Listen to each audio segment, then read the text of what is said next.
Greetings, boys and girls. Picked up some new toys off the internet here. This is a Valeton GP-200. This is a guitar signal processor. It also has amp models and IRs and just about everything in it that you can imagine. Picked it up used for $250 and it's mint. Let's give it a go. Let's hear what it sounds like. Plug it in, turn it on, make some patches. Cool, right? Something to notice about the Valeton GP-200 is these are standing up quite higher than these, which makes it easier for your stage switch not to double click.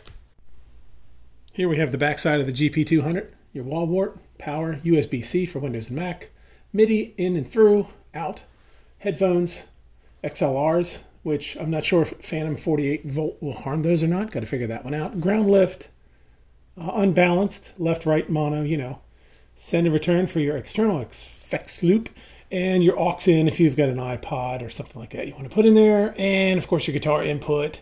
And if you have an external foot switch, there's where that one goes. Bringing the GP-200 to life.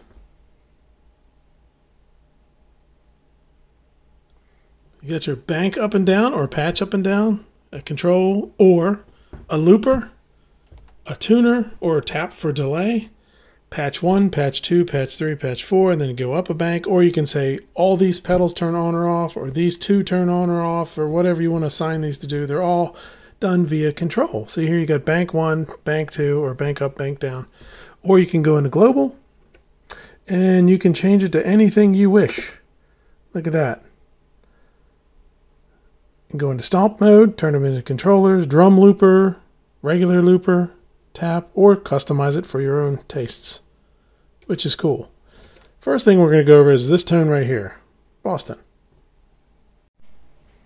And here we're going to move up to the next patch we want to see, which is the Van Halen. So here's the rhythm, here's the clean, there's the eruption, and this one is going to be the phaser. Besides Boston and Van Halen, Clips It Over, Satriani, why don't you leave some comments online on which ones would be great to do, something that would be for the masses.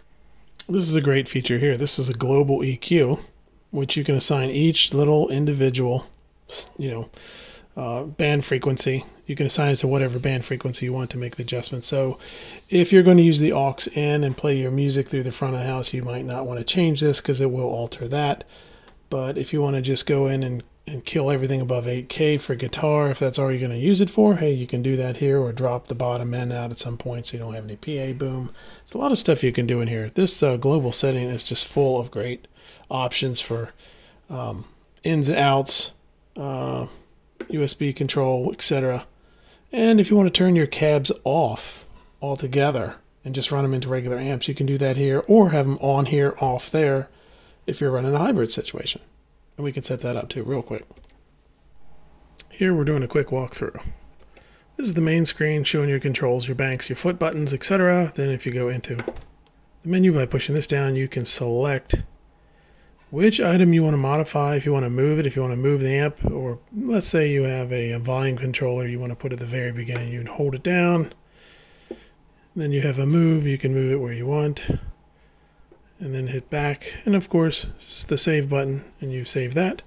If you want to go into some more deep parameters, such as the overall volume patch up here, you would select that, go into it, and you can do controller settings, effects loop settings, external settings.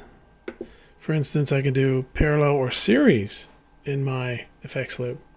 So if you have amps and sort of thing, it kind of helps. And then here you have your controller. So these 1, 2, 3, or A, B, C, and D become control boards. And notice that these can be turned on or off and then saved as control 1, control 2, 3, all the way up to control 8 if you don't like the patch mode where it's up and down. So this is a cool feature as well. And let's not forget the easy part of this whole thing compared to the other units is like you just hit the button you want to modify. I'm using an Engel 120, or I'm using this distortion pedal, or noise gate, cab, or if I want to turn it on or off, you tap it twice.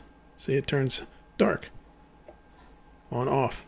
Simple operation. Easy to set up. You can do it live on stage. Unlike the Axe effects, which I was not a fan of doing that one. The Helix took me a little while. This one was like instant, so it's inexpensive and very programmable. And if you want to go back to the main menu, duh, you hit back. Cool, huh? So now we got the GP-200, and let's have it, give it a go. Listen to it.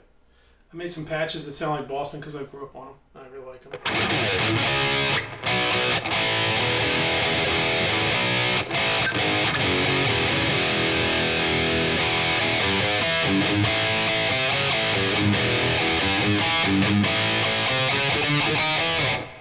Now the solo sound.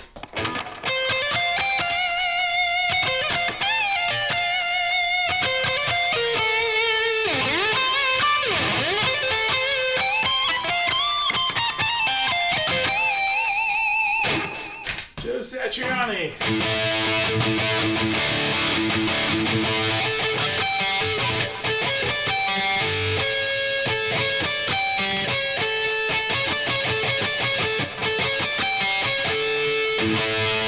Oh, it has a built-in drum machine too. Watch this.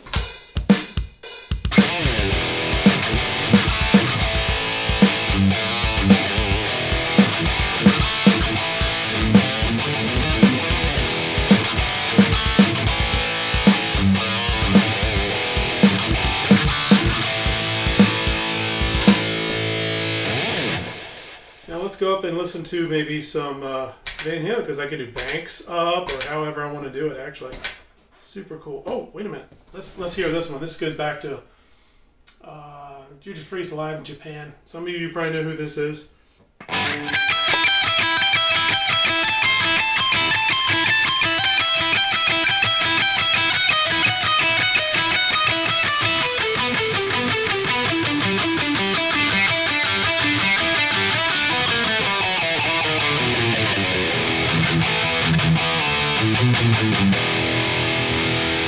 Can't do it.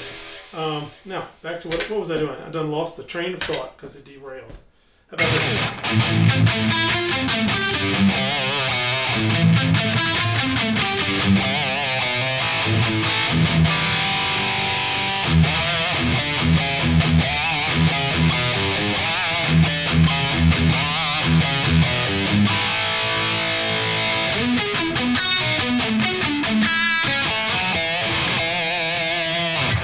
That's a Van Halen patch I made to simulate the first album. And yes, I have Eruption on there too.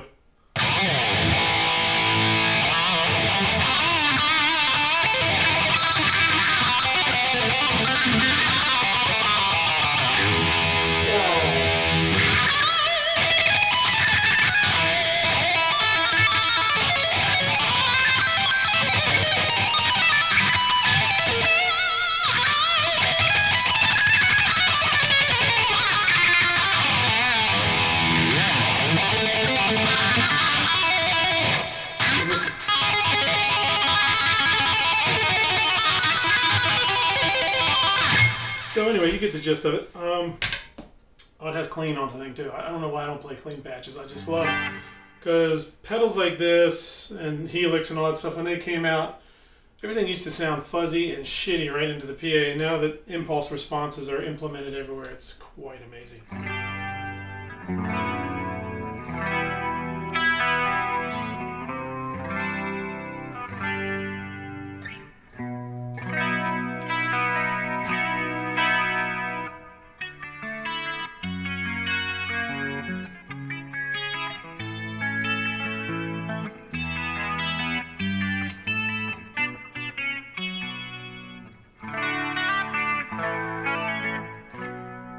Anyway, these patches, or at least most of them, will be online on my site in the links below. And for other videos on this product, look over here.